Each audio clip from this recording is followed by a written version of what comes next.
I've been studying education for the past 6 years from a rather unique perspective. I'm 18 and I still go to school. And when I was 12, my friends and I became very disengaged. We just thought that there must be more we could learn, which spurred us on to enter a big international competition with 700 entries and over 3,000 participants from a few continents to design a school of the future. Now, the guidelines of this competition mostly focused on a school building, so questions like, how can we design more energy-efficient classrooms? And you could design your school for any type of a future that you wanted. So it could look like something out of a science fiction movie set 50 years from now. But we wanted to examine how we were learning today. We wanted to come up with an actual solution. And so we chose a future that was a lot closer to home. We set the opening date of our school to be 5 years from when we started, with a realistic budget. And before we designed the building, we started by designing the learning process itself. Now, we ended up winning the entire competition. But what was really interesting to us was the feedback we were getting from our jury members. They said that what they found unique about our project was that we had focused on learning processes that could take place anywhere, not just in a school built out of carbon nanotubes and equipped with holodecks. If we got the right people, they told us, maybe we could actually do it. So we thought, how can we get the right people? We contacted the government of our province of Alberta, not really thinking that we would hear anything back. But to our surprise, we met with everyone we would need to make our vision a reality. The Premier, the Minister of Education, Infrastructure, Intergovernmental Affairs all came to meet with some 12-year-olds. And since then, I've had the opportunity to go around Canada and work with other governments and school boards. I've also had the incredible opportunities to help design 23 actual schools and to work with international organizations and businesses in North America and Europe. And I'd like to use some of that experience to talk to you about your education. So why do you go to school? I think it'll be apparent to everyone that we go to school to get knowledge. The teachers give us information, people, formulas, dates. We learn them, and then we get tested on them. And at the end of this process, your head is just crammed full of all of this knowledge. But is it really? The problem is that knowledge is not necessarily cumulative. How many of you could score the same on a test that you took 5 years ago, or for some of the adults in the room 15 years ago? Now, I have a little test of my own for you. I tried to pick something that everybody should have gone over at one point in their schooling. So what is the atomic mass of nitrogen? I'll give you a big hint. It's one of the numbers on that symbol.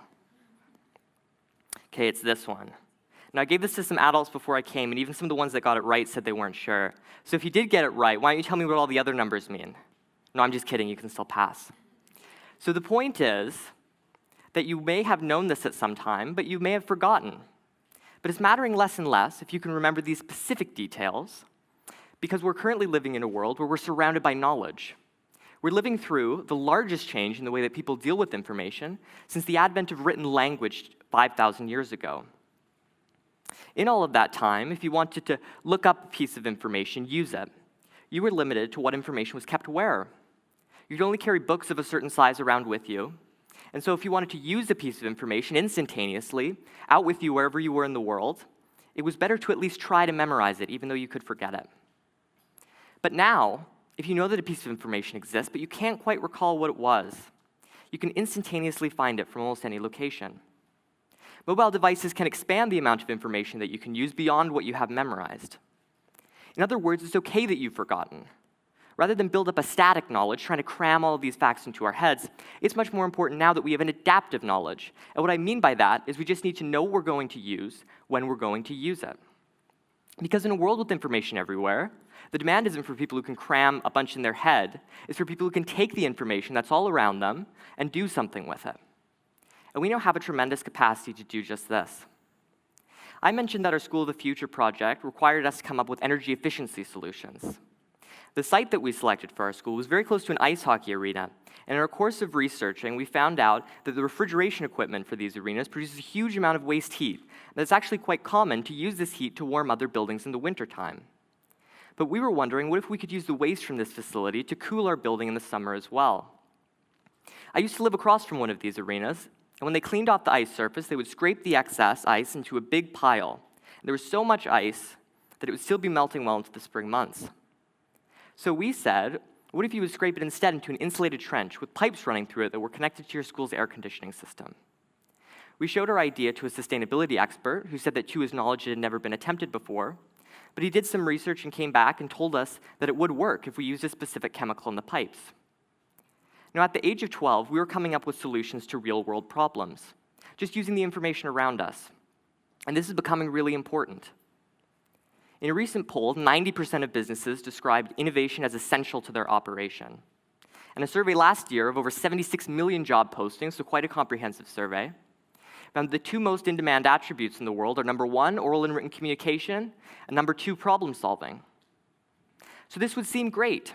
We may not remember as well as we think we do, but we just need to take some of the information that's now all around us and integrate it to do something. The problem is that we're not getting people who can do this. In a recent survey, 75% of businesses said that graduates were specifically ill-prepared in critical thinking, analytical reasoning, written and oral communication, complex problem-solving, innovation, creativity, and applying their knowledge and skills to real-world settings. So how do we go about using information to do things? And how can we shape education to deal with these new realities? Well, when we were going through the School of the Future project, we noticed some interesting things. The first thing was about ourselves. Now, we'd started that project because we were disengaged and bored. And why was that? Well, it was because all we were doing was practice. We'd get a worksheet, we'd work on it, it would go in the recycling, we'd get another one and then start to forget about what was on the first one.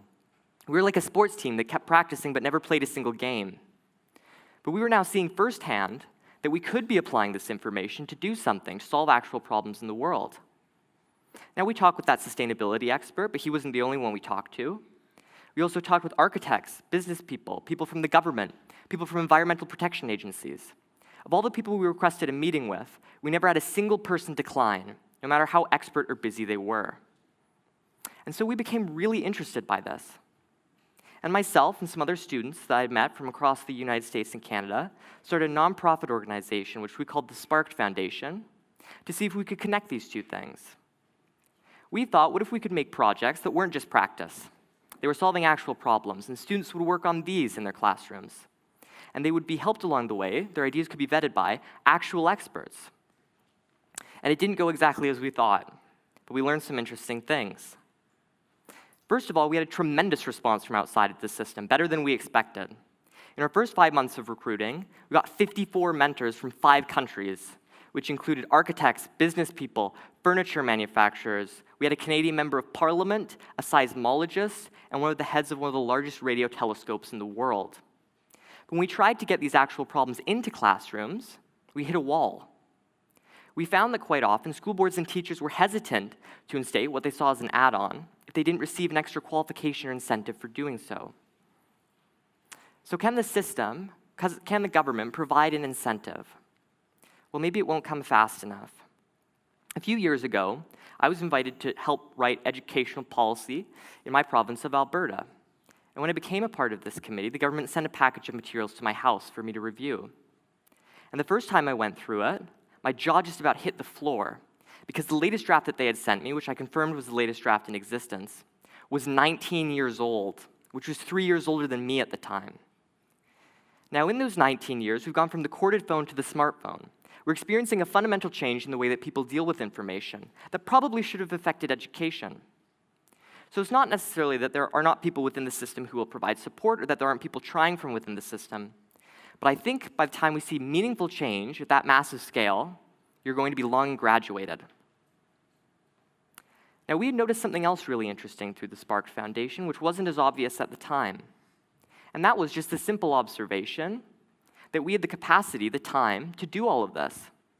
I spent an enormous amount of time working on these extra projects when I was in high school. I once missed a continuous month of school going away speaking and trying to get mentors.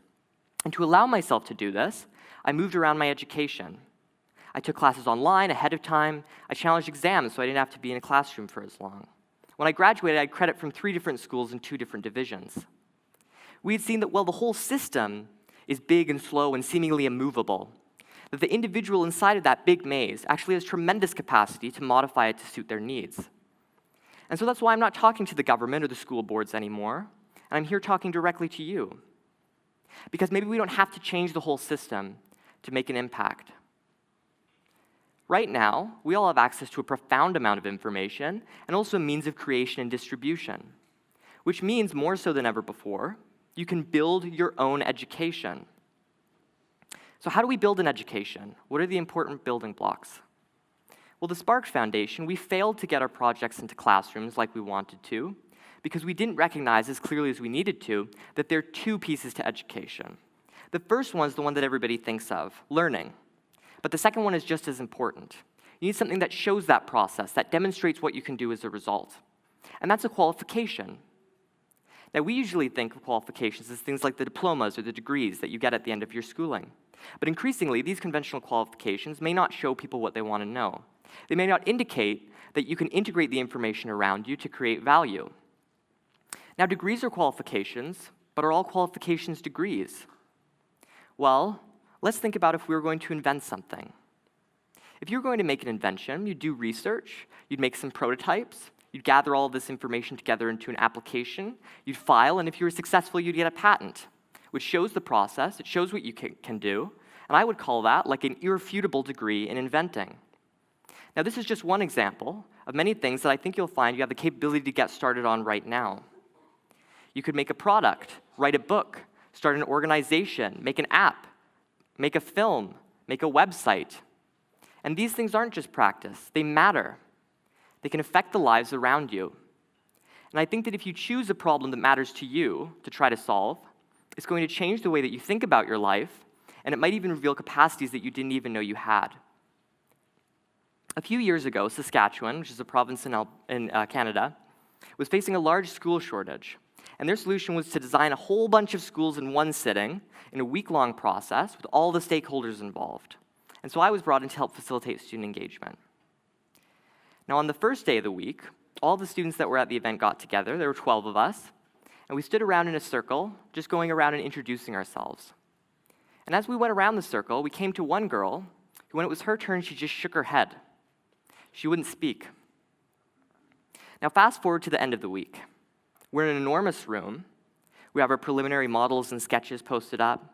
There's all the hundreds of people that were at the event that are still there, but now there's also the Minister of Education, all of the higher-ups from the government, and there's also reporters and television cameras lining the back wall. And who do you think is in front of the entire scene sharing what we came up with that week? It was the same girl. At the beginning of the week, she couldn't talk to 11 other students. At the end, she was literally sharing her ideas with the world. How is that amount of growth possible in just a few days? We asked her in her exit interview, and she said that it was because it mattered. What she said wasn't just going to be thrown in the recycling. It was literally going to affect the lives of tens of thousands of students. And these actual outcomes, they increasingly matter to other people as well. In a recent poll, 71% of businesses said that they would consider hiring someone without a degree over someone with one. But the really important thing is that 91% said that a demonstrated capacity to think critically, to communicate clearly, and to solve complex problems is more important than a candidate's undergraduate major. People are growing more receptive to these actual outcomes as qualifications, because what better proof that you can do something than if you've already done it? So I challenge you to move around your education, to find a problem that matters to you, to dive in and start trying to come up with an actual solution right now. Now, this raises an important question. What if you fail? What if you spend all of this time and you don't produce what you originally wanted to? Well, maybe you don't have to in order to bring value.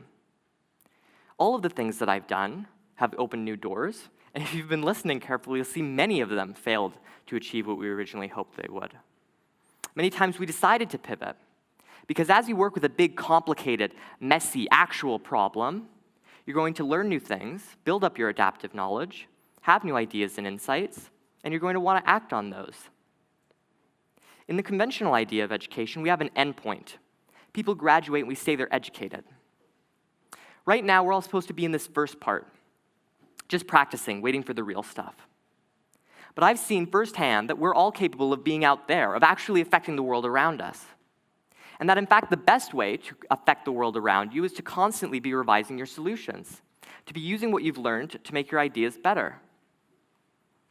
So we started by wanting to build a school. And then we decided that policy could probably affect more people.